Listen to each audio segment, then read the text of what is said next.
was situation? swelled up. Jimmy, I didn't see it on the tape, but Jimmy Dykes told me he rolled it pretty good. I don't know if he stepped on an ankle or if he just rolled it, but it was swelled up. Any idea, you know? I didn't ask. I didn't talk to anybody yet. Questions, folks?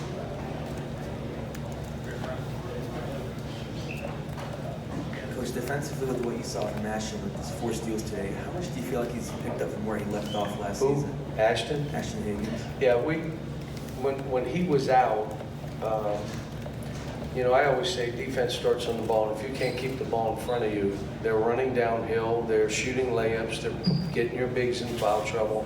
And when he wasn't in, that's what happened.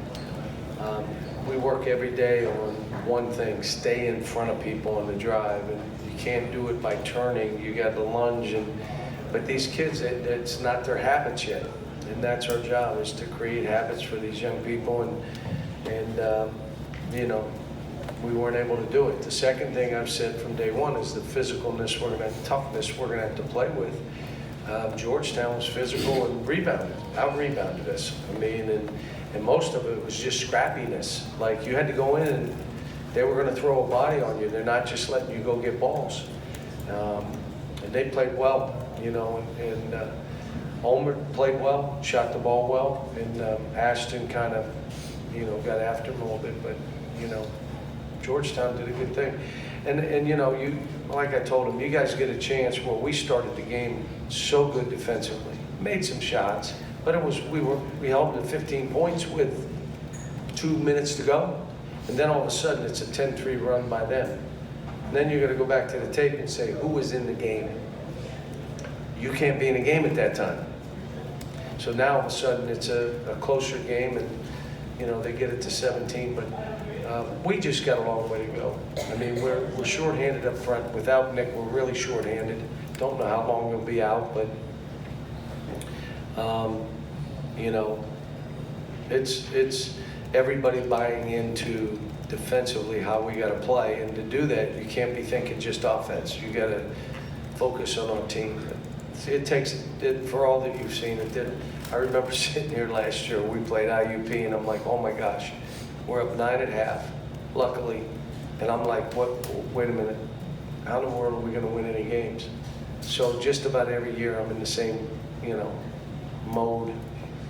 You know, how are we going to do this? Where are we going to get buckets? We posted the ball. We couldn't make those 2-footers. Come on now. How you know, where are we? Emmanuel's gotten so much better. He's shown it, you know.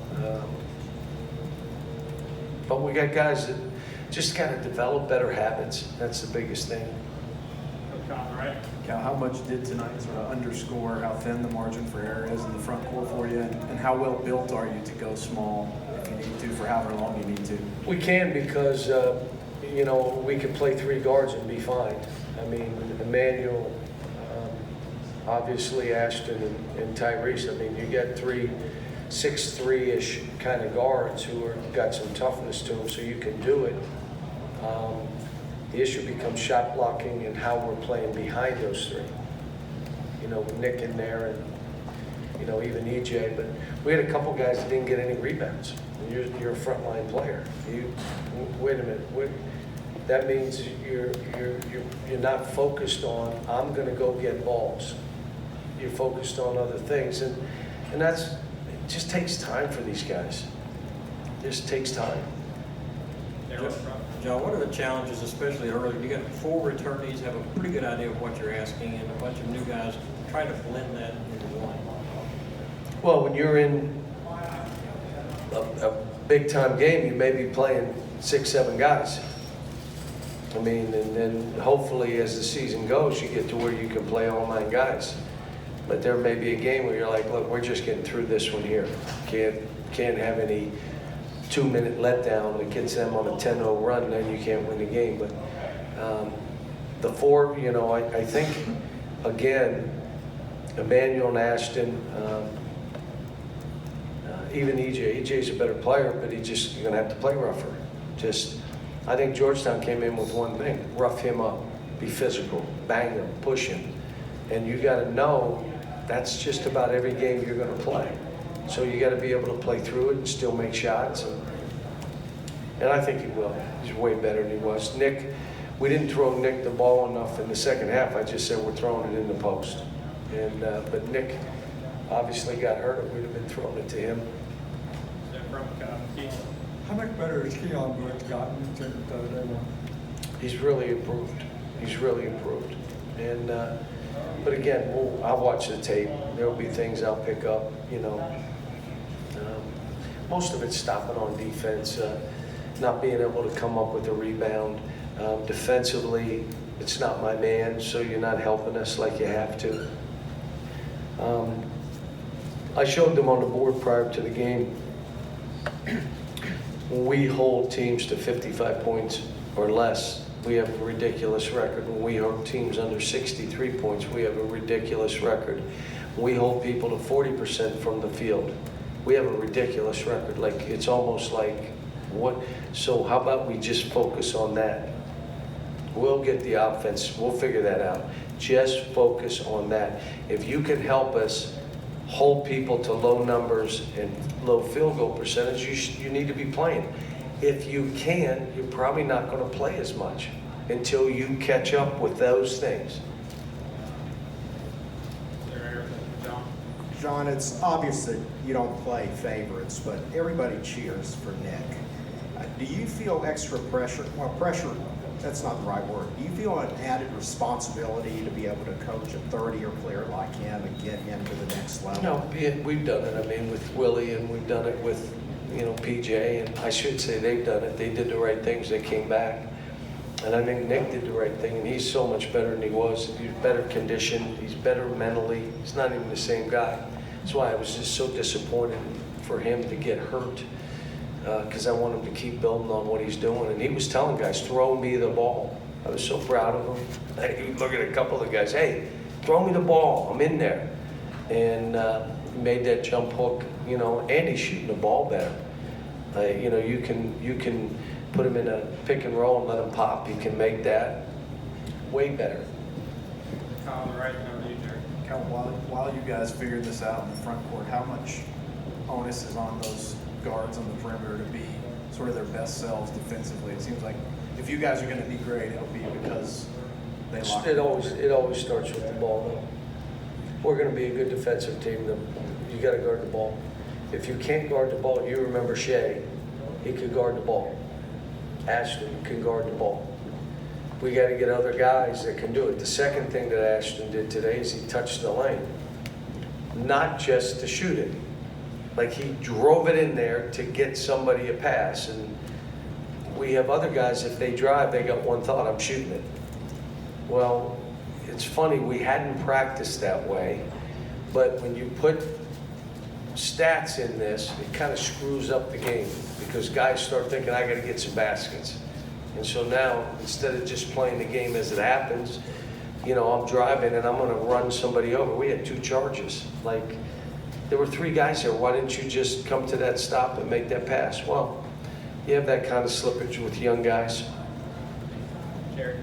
John, that was in the first half, you put Johnny in the game, and he went straight into the game. He didn't go to the scorer's table. How valuable are these? I was happy he had his uniform on.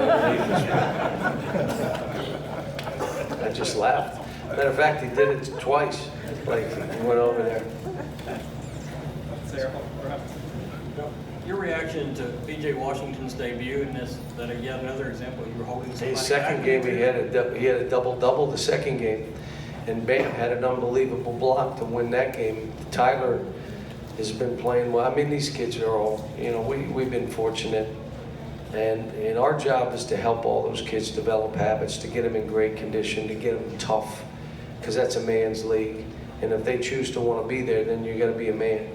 That's our job, and we can't shy away from it. It's how do we help them create professional habits? And that doesn't mean just on the court.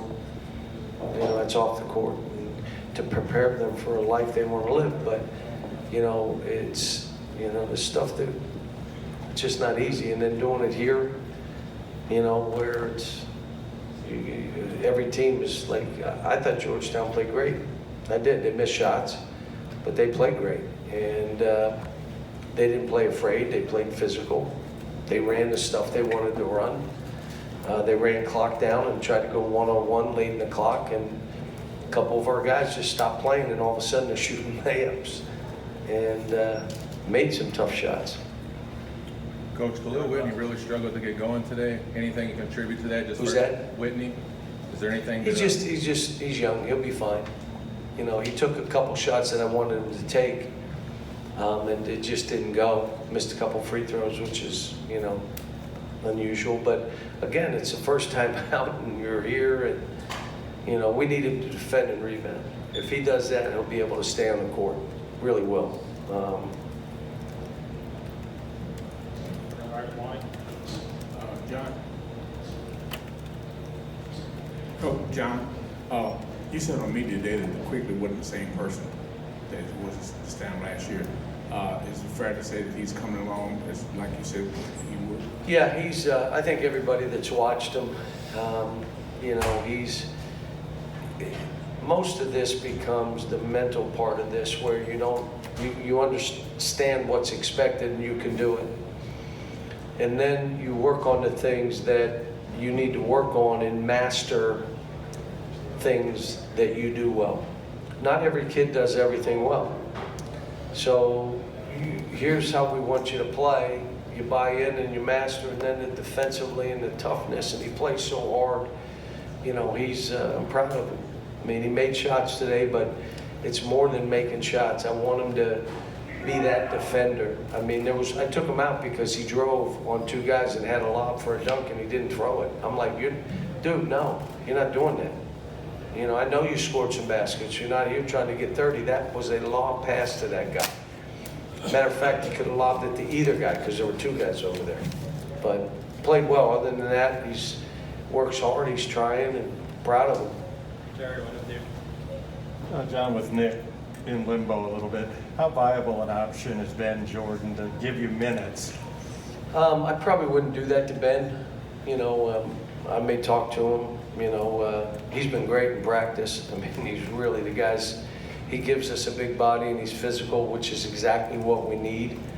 He'll dunk it. He'll lay it in. He's a basketball player. He can, you know. But I'm not sure I'd put him in that position at this point. But in practice, we're going to need him. All right, folks. Right there.